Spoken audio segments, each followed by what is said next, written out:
Subtle skills, big results. Welcome to the Ninja Selling Podcast. Hello, everybody, and welcome back to the Ninja Selling Podcast. I'm Rob Nelson, and today we're here to talk about a topic that is so fundamental to your success in real estate and really your success in life. So I'm joined by Peter Parnegg, and Peter, today we're going to talk about confidence. Why don't you start by giving a little context as to what brought this conversation together between us? I think the last 2 years has created an environment where somebody said it the other day, when there's a lot of success and money rolling around, it hides things. And from 20 to 23, 2020 to 23, there were so many transactions and so much business just around. It hid all kinds of things, especially if you didn't feel confident or you didn't have a skill set or you hadn't done a lot of the basic things like building a database, et cetera, et cetera. And all of a sudden, 23 and a half till now, all those are getting exposed. And maybe that's lack of preparation or lack of skills. And I think when you called me to talk about this, it resonated a lot because we sometimes confuse the reasons that we do or don't do things, or not confused, we're unclear. Mm-hmm. And I have an ongoing belief that insecurity is one of the gigantic underminers of all people's personal and business interpersonal success. And insecurity and confidence are antithetical partners or something like that. So, I mean, if you've ever felt nervous walking into a listing appointment or you're unsure of how to handle a tough negotiation, you're obviously not alone. And I think many times when the pace of business necessitates that we scramble, we don't get nervous. We just figure it out. But as the tide has sort of rolled out on our business and some things are left on the beach, we're finding out that many of us never built the competence in the systems that we need when the times are tough. But what we were able to do is just make it work and move on to the next thing. But the lull between those waves has given us some perspective. And I thought it made sense for us to talk a little bit about a very confident person that I know, and that's you. Oh, wow. And some of the reason I feel that you're confident is you've done a lot of different things. So narrow in on the professional side of this. You've been an agent, you've been a manager, you've been a company owner of a small company that grew to a big company. You've taught the Ninja installation almost 200 times. And that confidence is the final product. But I wasn't there the first 3 times you couldn't remember the words to day 2, session 4 of the installation. So, Peter, give us some perspective on how you in your own life have built the confidence that you have and how you've seen those around you build their confidence. You know what's wonderful about this? You did not tell me this in preparation, which is really a wonderful sort of a model for confidence or not. And I want to look at this through the lens of maybe personality types to some degree. You know, power and party people better maybe at winging it. Perfection and peace people, perfection people especially, hate to be caught unaware because I didn't have a chance to prepare, which then increases the likelihood of failure in their calculation. Sure. And really, confidence and success and failure. Let's just talk about confidence and failure, because I think we have not spent enough time talking about what failure is and what failure isn't. And let's use the simple, but most powerful ninja example of calling somebody that you know, a client that you've dealt with. You feel guilty because you haven't talked to them in 9 months. If you hear it once from Ninja, you hear it 500 times. You got to talk to the people on your database. And you go, I don't want to. I don't know how to, which then really is code talk for I'm afraid of, which is code talk for what if I get rejected by them. And that is the byproduct of a lack of confidence. Exacerbated by the shame that you didn't do this last week. Exactly. And if I hear it one more time, the beatings will continue until morale improves. So what would be a failure? And I think that is always an important thing. Would a failure, if I called you up and said, hey, Rob, this is Peter Parnegg from the group. I've just been thinking about you. And you said, who? Peter who? Right. And I think half people that would be a crushing experience because you didn't remember me. In spite of the fact that I haven't called you or sent you a calendar or one postcard for 10 months. It doesn't mean that they don't like us. That means they just forgot us. Yes. And I think it would be horrifying for a split second. Worst case scenario, right? Yeah. But they may have misunderstood what you heard. I mean, the stories that you make up sort of in that space, I think, but continue down that road, because there is a little bit of in life, what's the worst that could happen? But oftentimes our confidence or lack thereof is based upon the worst that could happen. 100%. I learned a term from one of my mentors, a guy named Dr. Fred Gross. And he had this idea that I think is really powerful, and it's really a Jungian philosophy, that we all have a series of subpersonalities, that Rob within you, Peter within me, and we have positive and negative subpersonalities, which you can label. For example, I have the wise person on the plus side. I have the positive comedian.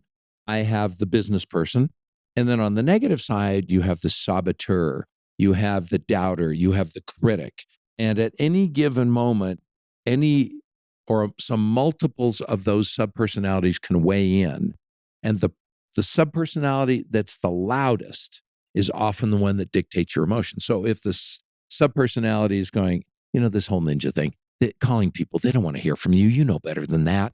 And so the doubter critic subpersonality, the business person, confident person is going, no. I believe that every time I call them, they're nice to me. And then the critic goes, no, that isn't really what happens. So confidence, I think, is learning to balance the sense of failure is always possible, but is it terminal? Yeah, I feel that confidence really is your trust in your own ability to perform or adapt or respond or pull out the best facets of your own personality in that moment in time. Well, and even go farther. Let's say you biff it. Let's say you say something stupid, and when they go, who? You go, you panic. You get blotchy. You stumble over your words, and you go, it's Peter Parnegg from the group. And they go, what? And it just tumbles downhill. Yeah. What's the worst outcome there? For us, so here's where I was going. The subpersonality that we all carry with us is known as the catastrophizer. And I think a lot of us have a giant catastrophizer that'll go, oh my gosh, well, that'll be happen. Then they're going to tell their 3 friends that I was a klutz on the phone.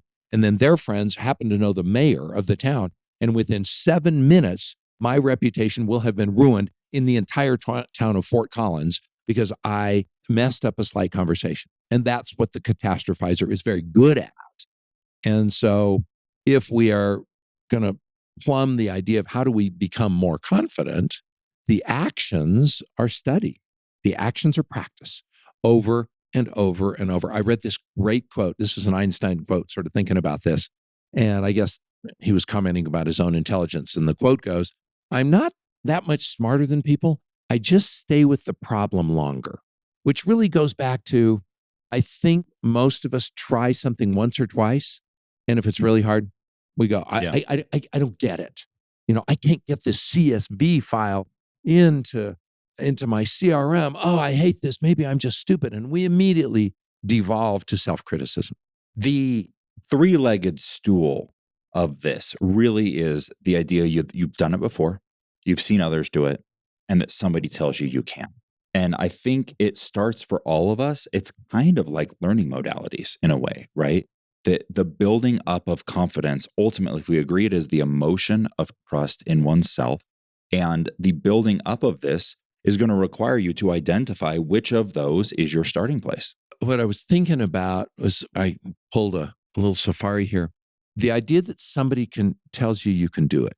That's where I was like, that is a powerful thing. When somebody who you perceive as a peer is successful at the very thing you're trying to do, or maybe somebody that you perceive as lower than you as a peer, and they go, I did it and it worked, you can do it. That is a powerful piece. And regardless of how it starts, the idea that confidence is earned. Yes. Through preparation. Yes. And if you're not confident, you're probably not prepared enough. It's a little bit of a cycle, but eventually when you're there because you stop being nervous. That's kind of my recipe. And can we differentiate between good nervousness and bad nervousness? Because I study a lot of athletes. Absolutely. And they all say, I'm excited and nervous before before a match or race. I mean, Michaela Schifrin for 8 years was throwing up violently before she would race, and then she would win. And it was, she spent a lot of time dealing with that. But there is an excited nervousness, like, I'm here, oh, I can't wait. And then there's a terror nervousness, like, what if I screw up? You ever heard that feeling nervous is your mind asking for more certainty? Ooh, that's very good. That's very good. So that's not always, because sometimes certainty is crossing the finish line first. You know every single move to get from here to there. It doesn't mean that you're not nervous. But where I was going is nerves that are generated by a lack of preparation. Right. Yeah. Negative nervousness. We'll put a label on it, 100%. And in ninja terms, I feel that confidence comes from knowing the system. And knowing the system, we say it all the time. Ninja is a complete operating system for a real estate business. It is a system for working with buyers and a system for working with sellers. And really knowing those systems the way that you do is the core of competence. So maybe the message really is to for all of us, and I have a general belief that people attracted to the real estate business have a higher percentage of attention deficit. Let's not even call it disorder, attention deficit. And that our impatience, after we've tried something twice, we think that we're really good at it. And that if you want me to try it 10 times in a row, it's like, why? Why would I do that? And, I've watched a fair amount of just movies and actors preparing for an audition, not a blind audition, but preparing. They'll take one line and say it 25 times. One line and say it 25 times. No, one line and say it 25 times. And they'll try every emphasis on each one, where to put the pauses. We do not spend any time going, Rob, let me ask you a question. Let's just for fun play on a scale of 1 to 10, where 10 is you're ready to buy today and 1 is you're just beginning your journey. Where would you rate yourself? I know I've said that line 500 times. And the way I just did it there is about as good as I can do it. But I've done it really badly. Yeah, you've fumbled it. You've put the emphasis in the wrong place. Sped through it, didn't know where to stop. All those things are part of, maybe we should look at each one of those as a musical performance. Every one of them with inflection and pace. And I don't think as an industry, we take the time to give ourselves the grace to practice enough until it's like, we've all heard that salesperson. I'll tell you where you and I've heard it. Go to a fine dining restaurant and a server comes up and explains the menu and you're like, that was magic. Mm-hmm. If you're listening to this podcast, have you ever had that experience and you go, that was so good. Sold. Oh, and it was like it was a piece of art. It was a symphony. Yes. And we had one in Albuquerque and he would say, and then right at the end, after they get the filet done, it's like there's just this whisper of tarragon and butter. Mm-hmm. What a word, a whisper. It was perfect. And I Jack the waiter, he was famous in Albuquerque. Absolutely. Yeah. So I am a firm believer that there are not many silver bullets in life. And we're all looking for silver bullets. I mean, Instagram's full of them. However, there's not really that many. But there are hacks. And I think of the difference between a silver bullet and a hack being a calculated shortcut, not a replacement for hard work. And so if we're going to talk about hacks, things that you can do to hack your competence, a lot of them are rooted in the Ninja 9. We talk about things like mental rehearsal or visualization, anchoring, right? The idea of anchoring. But all these pre-performance rituals, Larry's always talked about a lot of this stuff. And at the core of this is an affirmation. Effectively living through visualization the success that you want to have to build the confidence that you need. Reflect on that. 3 thoughts come up. Let's go back to the preparation piece. Tools, silver bullets. One, we have every person who's listening to this has a tool, and it's the voice notes recorder on your phone. I'm a musician. Everybody knows that. Every time we rehearse, I turn on the voice notes recorder before we do the final take on the song so that we can listen back and hear what it sounded like. And no musician in the world doesn't do that. If effectively our job is to do a performance in front of our buyers and sellers, let's just take the 10 step and the 16 step. Why would we not, from a gauge where we are, one day say, I'm just going to take out the 16 steps. I'm going to talk to the mirror and I'm going to record it. and listen and then go, where was I weak? Where was I strong? Where could I do that? I think that's a hack right in front and available to all of us. You could do it when you get in the car. I think right now I could probably do both of those processes without the paper, probably 90% accurate in words, but I could probably do them 95% accurate in presentation. Okay. But I've delivered them 1,000 times, literally. Easy, in front of people, in front of clients, and it's available. So let's go that up to the affirmation. You know that my belief in an affirmation is that it's a remodeling device primarily to get your subconscious to a belief system.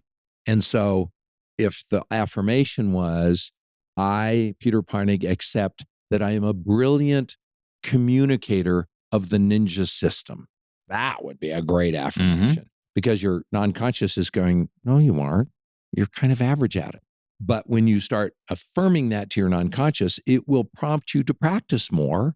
And pretty soon, in like a week, we're not talking years, you'll have tried it a few times. And all of a sudden, your confidence in relationship to your competence, in relationship to your action, you've moved the needle fast. That, I think, is a hack.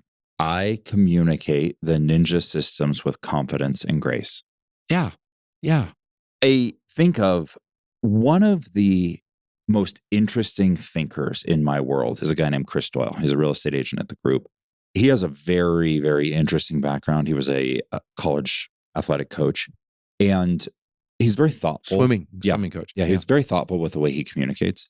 A couple of weeks ago, I was in our storage room where you pick up supplies it's where the buyer and seller packets are, right?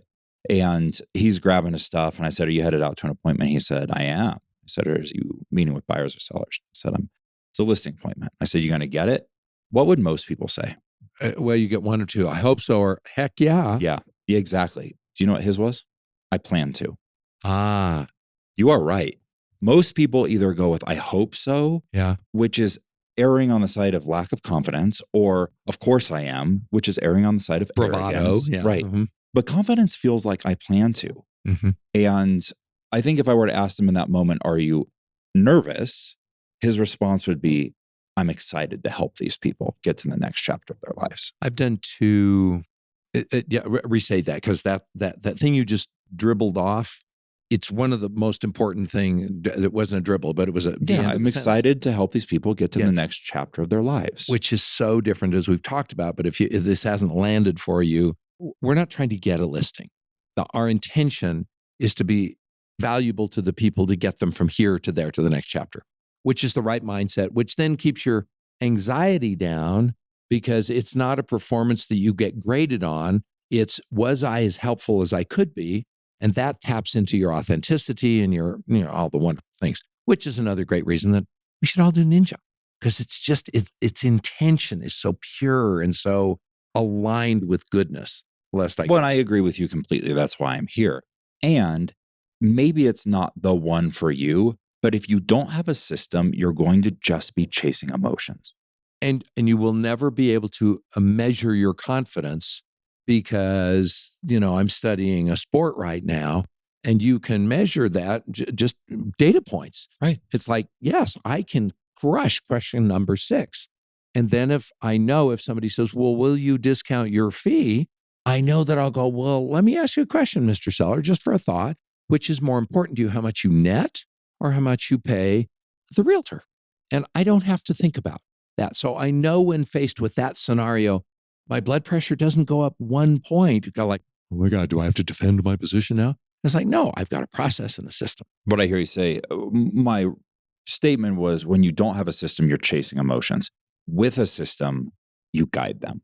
Manage them, guide them, I think, is better. You can control them, you can focus them, all the things. It's an interesting idea.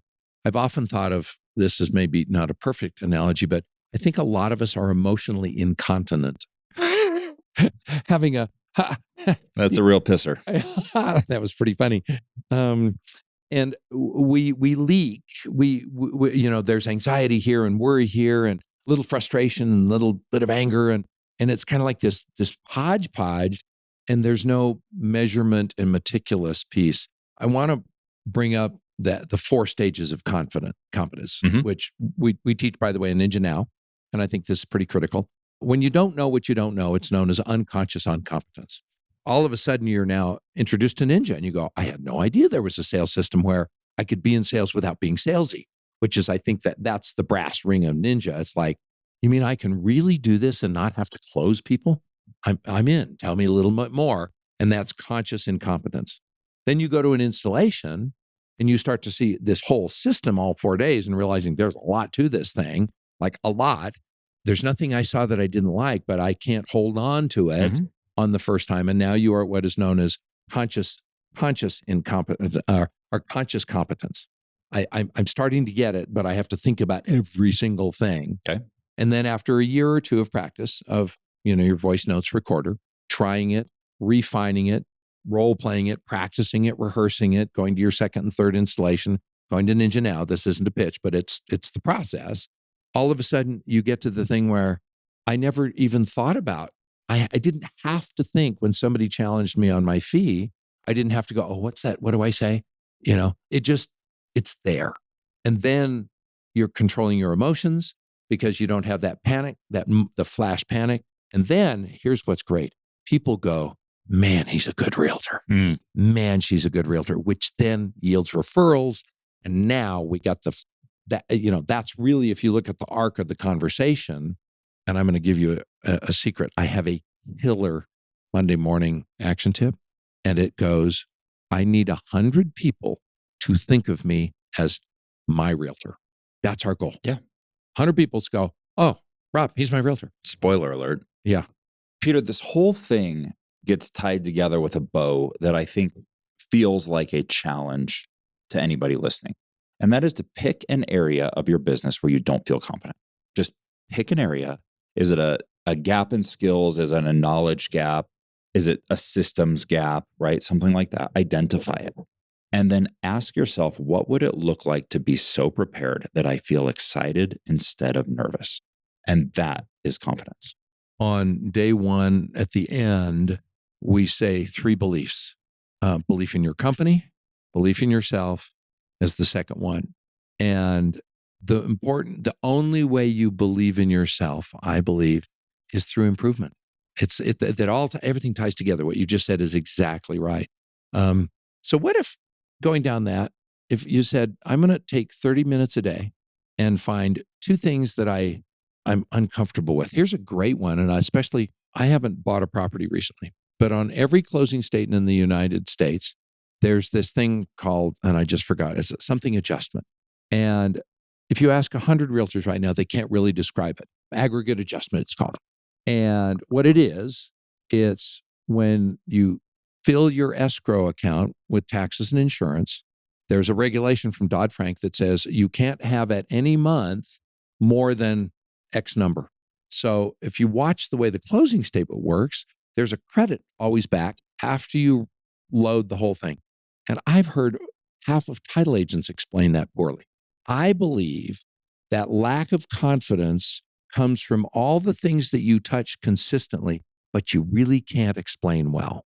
And so if you're going to go to someplace you feel weak in your business this week when you're listening, every time you go, I don't think I could teach that. I couldn't teach everything on a closing statement. One of my favorite ones, what do you get from title insurance? And everybody says clear title. And I go, that's wrong. You do not get that. That's not what title insurance is. But we brush aside so many things and we go, somebody else will explain it. But what if your idea was to say, I'm going to learn how to explain everything? Your confidence would skyrocket. Absolutely. So just for 5 days, every time something happens that you go, I can't really explain that. Instead of feeling bad, write it down and say, I'm going to call somebody and learn that. Figure it out. And in 5 days, literally, it'll happen that fast. You go, I am so much better on Friday than I was on Monday. Yep. And I think confidence, like so many things in life, is incremental. And we look at these people that have this identity-based confidence. They're just confident people. Mm-hmm. And really what that is the sum of a lot of situational confidences coming together.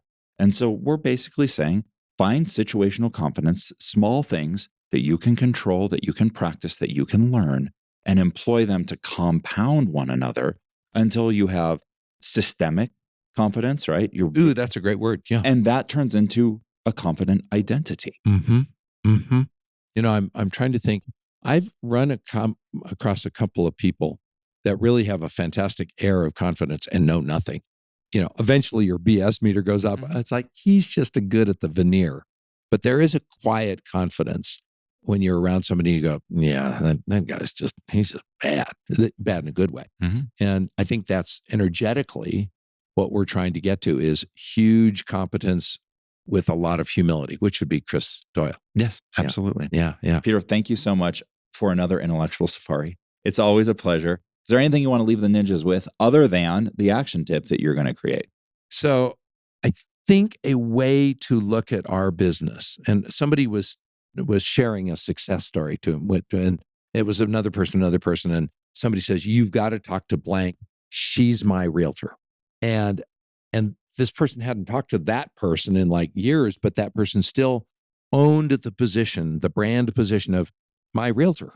Wouldn't it be a great idea to just say, in my career, shortly in this year, I'm going to find as many people right now that I know that really I want to call me my realtor, act as if, and then if it's only 20 and I need 50, my active thing is to go find and cultivate 30 more people who just say, oh, Peter, he's my realtor. You got to use Peter. That's all we're trying to get to. And then if they know 4 people, there's 200 and we're making progress. Love it. Peter, thanks for your time today. We'll talk to you soon. Always a pleasure. Bye. If you enjoyed this episode, visit us at theninjasellingpodcast.com to learn more about ninja selling classes and coaching to get you started or further your journey on the ninja path. Thank you for joining us. Now go have an incredible day.